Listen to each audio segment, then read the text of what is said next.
नमस्कार दोस्तों। मध्य प्रदेश सरकार ने भोपाल में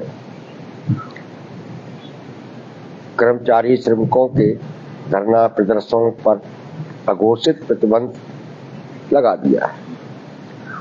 पुलिस कमिश्नर द्वारा की गई घोषणा कि कोई भी संगठन बिना अनुमति और पुलिस के द्वारा तय किए गए नियमों के बाद मिली अनुमति के बाद ही कोई धरना प्रदर्शन कर पाएगी।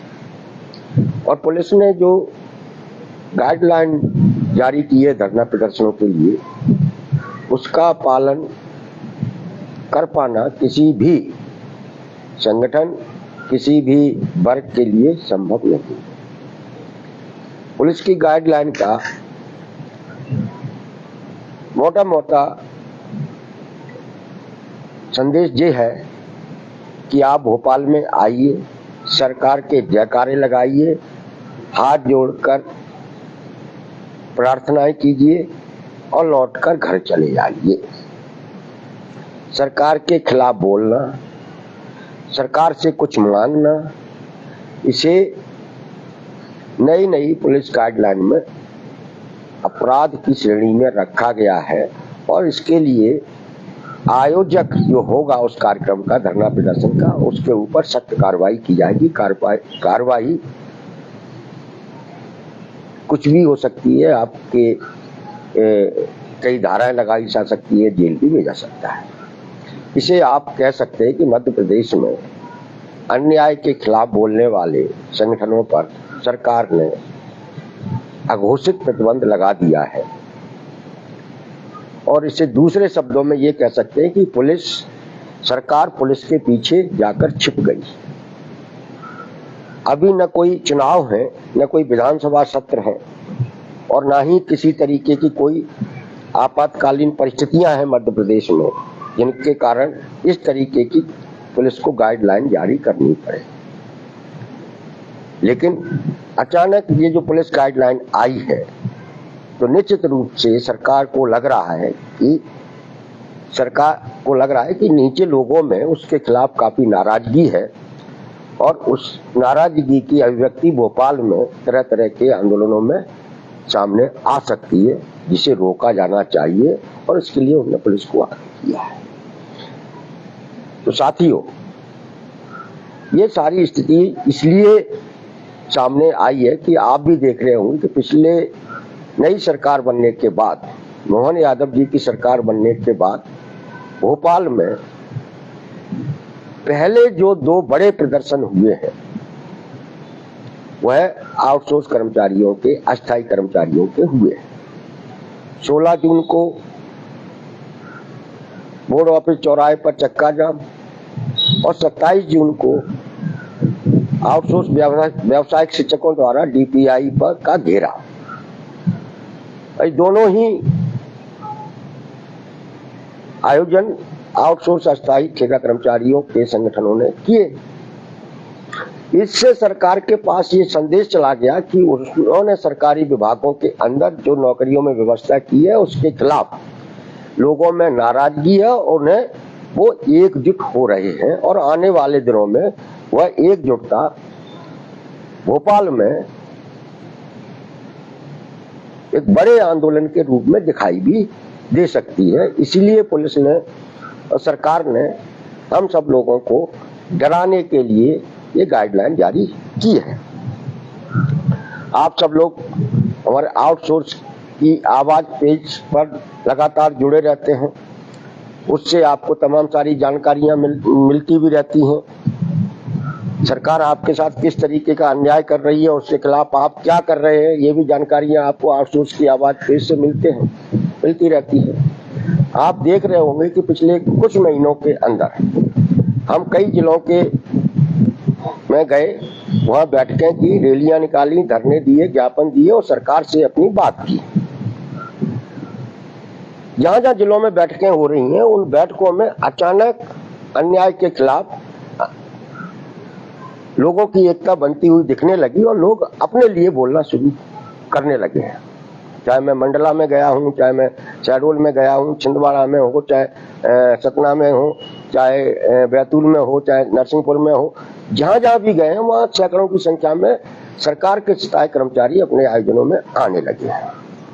और यही जो वो एकता बन रही है, इसकी पूरी जानकारी सरकार के पास है कि ये जो नीचे से जो एकता बनती हुई चली आ रही है, वह आगे चल के एक बड़े आंदोलन का शक्ल ले लेगी और जिससे संभाल पाना सरकार के बस की बात नहीं होगी। और फिर सरकार को सिर्फ और सिर्फ जो है ये जो अन्यायकारी कल्चर है नौकरियों में जो पैदा किया गया, उसे खत्म करने के अलावा कोई दूसरा रास्ता नहीं होगा। तो और इसीलिए कि हमारी ये एकता नहीं बन पाए, हम लोग डर जाएं और हमें डराने के लिए गाइडलाइन जारी की गई है। तो साथियों, डरने की जरूरत नहीं है। पिछले कुछ दिनों में आप अकेले नहीं हो जिनके साथ अन्याय हो रहा है। अन्याय जिन लोगों के साथ हो रहा है उनकी संख्या लाखों में है। अभी ग्राम पंचायतों के जो क्लास 4 के कर्मचारी है, चौकीदार, भ्रत, नल चालक, पंप ऑपरेटर, वो बड़ी संख्या में एकजुट हो रहे हैं। बड़ी संख्या में मध्य प्रदेश में 23,000 ग्राम पंचायतें हैं। उन 23,000 ग्राम पंचायतों में बड़ी संख्या में इस तरीके के कर्मचारी हैं जो 2,000, 2,500, 3,000 रुपए में काम कर रहे हैं। वो सरकार के कर्मचारी है, उनके साथ सबसे ज्यादा अन्याय है। वो एकजुट होने लगे। स्कूलों, छात्रावासों, शिक्षा विभाग में अंशकालीन, भ्रत, इस तरीके के कर्मचारी हैं, वो भी 4,000, 5,000 में काम कर रहे हैं। वो भी एकजुट होने लगे। ये 15-15, 20-20 साल से काम कर रहे हैं। आउटसोर्स कर्मचारी पहले से एकजुट है, वो भी अपने स्तर पर एकजुट हो रहा है। ये जो आपकी जो एकजुटता बन रही है, इसे तोड़ने की, इसको डराने की कोशिश भी सरकार की तरफ से की जा रही है। कुछ सरकार समर्थक संगठन है, भारतीय मजदूर संघ जैसे संगठन है, उन्होंने जो आउटसोर्स, ऑल डिपार्टमेंट आउटसोर्स में जो लोग सक्रिय हुए हैं, जिन्होंने बिखरे बिखरे पड़े आउटसोर्स को, जिनको कोई जानता नहीं था, उनको संगठित करने का काम किया है, उन्हें भी अब वो व्यक्तिगत स्तर पर संपर्क करके उन्हें बीएमएस से जोड़ने का काम कर रहे हैं। उनको ऑल डिपार्टमेंट से दूर करने का अभियान एक तरीके से प्रयास किए जा रहे हैं। ये अघोषित प्रयास, ये जो ऑल डिपार्टमेंट की जो बढ़ती लोकप्रियता है पीड़ित प्रताड़ित कर्मचारियों के बीच में, उस लोकप्रियता से ये सारे लोग घबराए हुए हैं। और इसीलिए तमाम तरीके की बातें कह के हमारे साथ पूर्व से जुड़े हुए जो लोग, जिन्होंने इस मूवमेंट को खड़ा किया है, उनको भी भ्रमित करने की कोशिशें की जा रही हैं। लेकिन जो मैंने शुरू में कहा, जो मैं अब कह रहा हूं कि हम लोगों ने कोई संगठन नहीं बनाया था, और ना हम लोगों को कोई संगठन बनाना है। आप लोगों का संगठन बनाकर हमको चंदा वगैरह ये वो कोर्ट कचहरी भी नहीं करनी। हम लोग मध्य प्रदेश के अंदर एक आंदोलन खड़ा कर रहे हैं उन कर्मचारियों का जिनके साथ 10-20 साल से लगातार अन्याय होता चला जा रहा है, जिनकी नौकरियां असुरक्षित है, जिन्हें जिंदा रहने लायक वेतन नहीं मिलता है। और सरकार उस आंदोलन से ही डरती है, संगठनों से नहीं डरती है। संगठन तो सरकार के सामने मत्था टेक देते हैं, घुटने टेक देते हैं, लेकिन आंदोलन कभी भी सरकार के सामने झुकता नहीं है, बल्कि जीत कर ही लौटता है। इसलिए हम लोग लगातार 1.5-2 साल से मध्य प्रदेश में इन पीड़ित प्रताड़ित कर्मचारियों का एक आंदोलन खड़ा कर रहे हैं। और इसी आंदोलन को कमजोर करने के लिए तरह तरह के हथकंडे, तरह तरह के प्रयास विरोधियों द्वारा किए जा रहे हैं। आज जो पुलिस की जो गाइडलाइन आई है भोपाल में प्रदर्शन की, वो उसी का नतीजा है। भारतीय मजदूर संघ का अचानक सक्रिय होना और हमारे ही लोगों पर से संपर्क करना, ये बताता है कि कहीं न कहीं सरकार और डिपार्टमेंट की सक्रियता से भयभीत है, डरी हुई है। उसे मालूम है कि ये दसियों लाख लोग जिनके साथ पिछले 15-20 साल से अन्याय हो रहा है, वो अगर अपने हक के लिए एकजुट हो गए और एक साथ आकर बोलने लगे, तो निश्चित रूप से ये सरकार की बड़ी बदनामी तो होगी ही। सरकार इतने बड़े आंदोलन को दबा नहीं सकती है।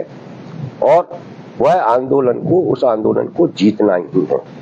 जिस तरीके से मोदी जी की सरकार किसान आंदोलन को नहीं दबा पाई, उसके सामने वो झुकी भी, घुटने भी टेके, उसी तरीके से जो मध्य प्रदेश में हम कामगार कर्मचारियों का एक आंदोलन विकसित कर रहे हैं, उस आंदोलन के सामने भी इस सरकार को झुकना पड़ेगा। तो साथियों,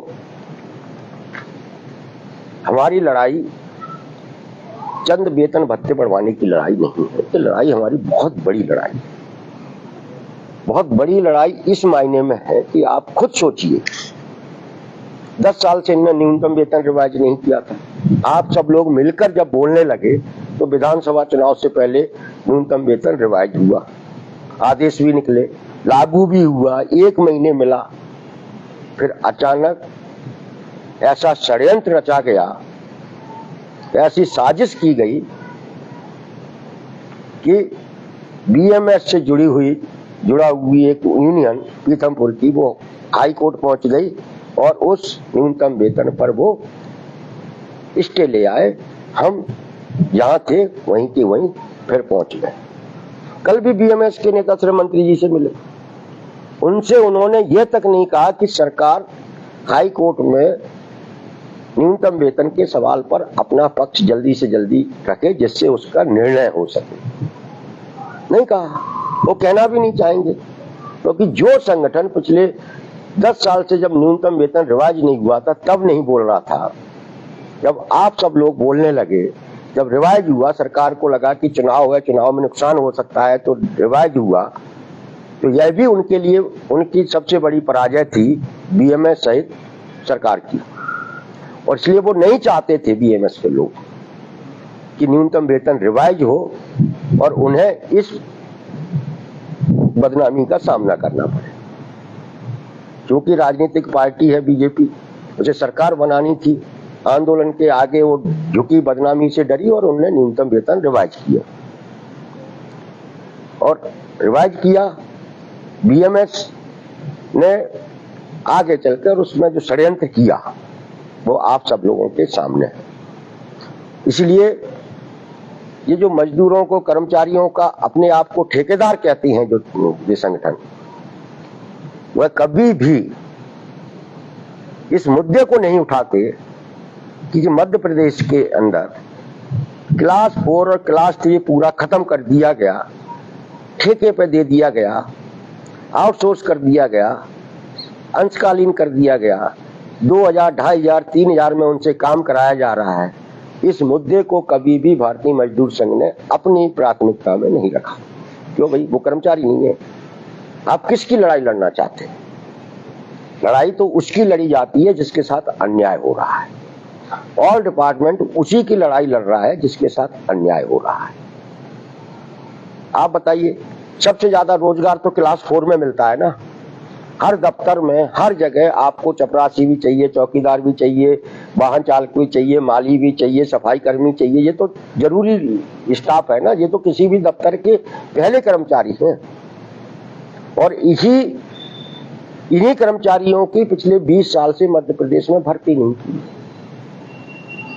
और ये काम आउटसोर्स, अस्थायी, अंशकालीन, इस तरीके के कर्मचारियों से कराया जा रहा है, जिन्हें 2000, 5000, 6000 रुपए, 8000 रुपए तक तनख्वाह दी। मतलब जो सरकार एक सफाई कर्मचारी की भर्ती नहीं कर सकती, एक चपरासी की भर्ती नहीं कर सकती, जो एक चौकीदार की भर्ती नहीं कर सकती, ये सबसे छोटी नौकरी है, तो उस सरकार को विकास की बात करने का कोई अधिकार है क्या? मेरे हिसाब से नहीं है। लेकिन फिर भी सरकार विकास का ढिंढोरा पीटती चली जा रही है।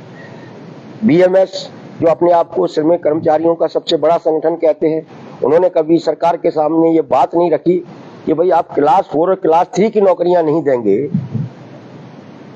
तो समाज के सबसे कमजोर वर्ग के बच्चों को नौकरियां कैसे मिलेंगी।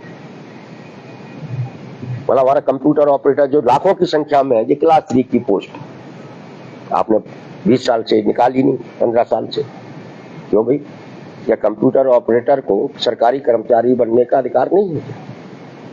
आप डिजिटल इंडिया की बातें करते हैं, सब कुछ ऑनलाइन ऑनलाइन ऑनलाइन चिल्लाते हैं, लेकिन आप डिजिटल इंडिया की जो बुनियाद है कंप्यूटर ऑपरेटर, वो आपने पूरा ठेके पे दे रखा है। स्किल इंडिया की बात करते हैं, आपने व्यावसायिक शिक्षकों भी नहीं भर्ती किए, वो भी ठेके पे दे रखे हैं। क्या उनको क्या सरकारी शिक्षक बनने का अधिकार नहीं है? पंचायती राज जो हिंदुस्तान के ग्रामीण विकास की सबसे बड़ा आधार है, उस पंचायती राज के अंदर आपने बंधुआ कर्मचारी बना के रखे हुए लोगों। वहां तो एक तरह से पंचायती राज में तो आपने सामंतवादी व्यवस्था लागू कर बंधुआ प्रथा को वापस कर दिया है। वहां पर सरपंच जिसको चाहता है बुला लेता है, 1500 रुपए में काम करा रहा है, जैसे पहले सामंत कराया करते थे। बड़ी हजारों की संख्या में ग्राम पंचायतों में चौकीदार, भ्रष्ट, सफाई कर्मी, पंप ऑपरेटर, नल चालक गुलामों जैसी जिंदगी जीने को मजबूर है, जबकि उनकी नियुक्तियां पंचायती राज के तहत हुई हैं। इनसे पहले जिनकी पंचायती राज के तहत नियुक्तियां हुई थी, वो सब अच्छी तनख्वाहें ले रहे हैं, लेकिन इस क्लास 4 के कर्मचारी को ही आपने गुलाम बना दिया। तो हमारी लड़ाई सरकार की उस नीति के खिलाफ है जिसमें क्लास 4 और क्लास 3 की नौकरियां खत्म की गई हैं, और ये नौकरियां जिस वर्ग को मिलती थी, समाज के जिन लोगों को मिलती थी, दलित, आदिवासी, ओबीसी, गरीब, मजदूर के परिवारों के बच्चों को मिलती थी, उन नौकरियों के रास्ते को बंद कर दिया है। हमारी लड़ाई उस रास्ते को खुलवाने की। अब आप सोचिए, अगर क्लास 4 और क्लास 3 की भर्तियां पिछले 20 साल में हुई होती, 15 साल में, तो आप जितने कर्मचारी आउटसोर्स, अस्थायी, अंशकालीन ग्राम पंचायत के कर्मचारी हों, सारे के सारे लोग एक सरकारी कर्मचारी की हैसियत से अपनी अपनी जगह पर काम कर रहे होते। जो कि नौकरी नहीं निकाली, हम लोग इंसान हैं, आप लोग इंसान हैं, आपको कुछ न कुछ काम करना है, जिंदा रहना है, आप काम कर रहे हैं, और इसी मजबूरी का फायदा मध्य प्रदेश सरकार उठा रही है।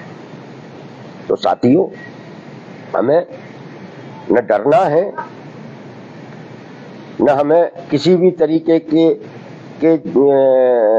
भटकावों से गुजरना है, भटकावों में नहीं आना है। हम सब लोग मिलकर जो 1.5-2 साल पहले तय कर चुके हैं कि हमें एक दिन भोपाल के अंदर वो इतिहास रचना है, वो ऐतिहासिक आंदोलन करना है जिसके सामने सरकार सरेंडर हो, और मध्य प्रदेश की जनता को भी ये पता चले कि ये सरकार 20 साल से जो विकास चिल्ला रही है, दरअसल उसने तो बर्बादी करके रखी हुई है मध्य प्रदेश की, जहाँ लाखों लोगों को, वो सब युवा हैं, उनको गुलाम बना लिया गया है। तो साथियों, मैं लगातार जो है जिलों में बैठकें करने जा रहा हूँ। अभी बारिश कम होते ही हम लोग फिर अलग अलग जिलों में बैठकें करने जा रहे हैं, और अगस्त के आखिरी में, सितंबर के शुरू में हम भोपाल में एक ऐतिहासिक आंदोलन करने जा रहे हैं। ऐसा आंदोलन जिसकी तैयारियां आप देख रहे होंगे कि हम जिस जिले में भी जाते हैं, हर जिले में 200-300 लोग हमारी बैठकों में आ रहे हैं। वो आंदोलन अब तक का सबसे ऐतिहासिक आंदोलन होगा। वो क्यों होगा? वो इसलिए होगा कि हम उस संवैधानिक अधिकार को मांगने जा रहे हैं भोपाल, जो हमें संविधान ने दिए हैं। सम्मान से जीने, बराबरी से जीने का अधिकार हमें संविधान ने दिया है। मध्य प्रदेश में उसी संविधान को स्थगित किया गया है, संविधान को ही खत्म किया गया है। समान काम समान वेतन का कानून हमारे संविधान में दर्ज है, जो हमको मिला है। न्यूनतम वेतन का अधिकार हमें हमारे संविधान ने दिया है, जो हमें मध्य प्रदेश में छीना गया है।